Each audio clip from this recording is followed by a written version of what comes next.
The book Indian Horse was published in 2012. The author Richard Wagamese is an Indigenous Canadian from the Wabaseemoong Independent Nations. Like the protagonist of Indian Horse, Wagamese had a difficult childhood. He managed to get a job working at The New Breed, which is an Indigenous publication. He spent 10 years writing for the newspaper and won a National Newspaper Award in 1991. He published his first novel, Keeper and Me, in 1994, and it won several awards. Wagamese wrote 5 additional novels and several books of poetry and nonfiction, which is including Indian Horse. Wagamese's novel Indian Horse is a coming-of-age novel set in the 1960s and 1970s. It deals with the tough subject of Canada's Indigenous school system policy. For more than 100 years, Canadian law required Indigenous Canadian children to attend church-run residential schools, which had the specific purpose of assimilating the children into the dominant white Christian culture of Canada. Indigenous Canadian children were forced to attend schools hundreds of miles away, all under the appearance of civilizing and assimilating the Indigenous children. Residential schools are well known as being barbaric, and it has repeatedly been alleged that pedophilia and abuse were rampant. Shockingly, the last Canadian Indigenous school was shut down in 1996, which is less than 10 years before the former Prime Minister of Canada issued a formal apology. He stated that the school's policies profoundly fail the Indigenous people. Indian Horse forces the reader to face sensitive issues such as cultural genocide, abuse, trauma, racism, and prejudice. The real reason for creating these schools was to teach Indigenous children that their culture was inferior and uncivilized when compared to that of the white Christian man. The main character, Saul Indian Horse, is the protagonist and narrator of the novel. For much of the novel, it's told by him through a child's point of view. By describing the impact of the government's policies and portraying the cruelty of the white man, Wagamese shows how the government and the white man's plans were never in the best interest of the Indigenous people, obviously. In many ways, the main character's life is modeled after the life of the author. In the story, family plays a big role. However, it's how Saul manages to live without a family that is central to the story. Saul is a member of the Fish Clan, an Indigenous Canadian tribe that lives near the Winnipeg River. He grew up with a troubled past. His parents were both victims of residential schools. They were forced to unlearn their culture and traditions.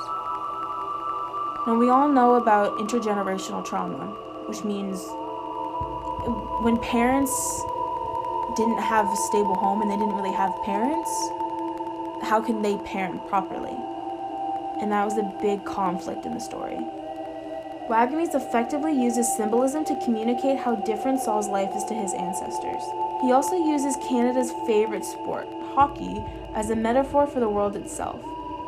Although Saul tries to keep ties to his family and their culture, he also seems to embrace what he learned, the customs and the culture, and incorporate them into his identity.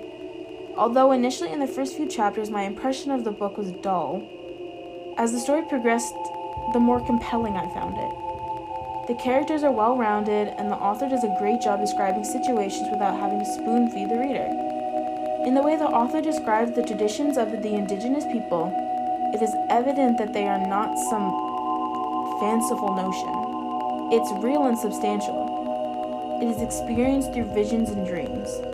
Family and tradition play an essential role in Saul's coming of age. They give him a sense of higher purpose and remind him that he's not alone in the world. That, on the contrary, he's connected to his family members, both living and dead. Contrary to my first impression, the book was surprising and unpredictable. The author portrays trauma in the past tense, which leads to the realism of the novel. Many emotions are repressed and come to light later on.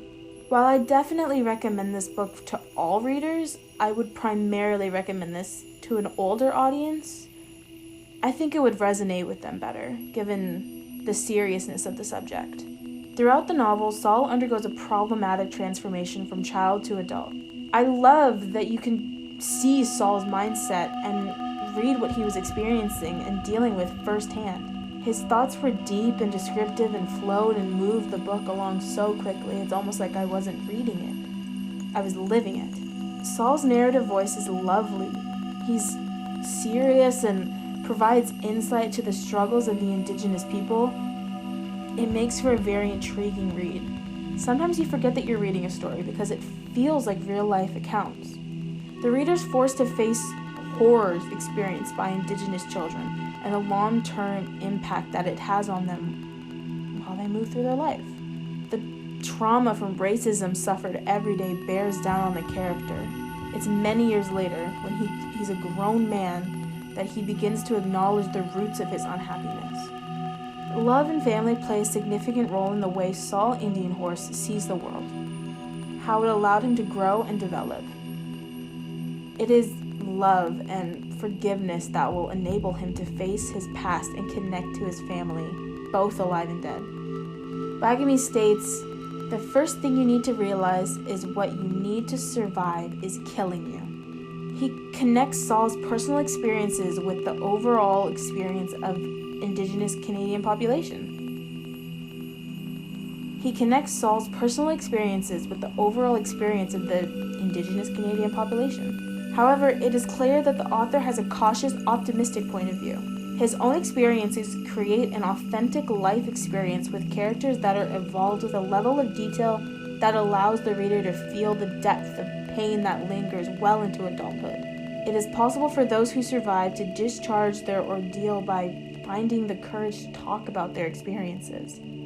I genuinely believe Indian Horse should be required reading for all Canadian students.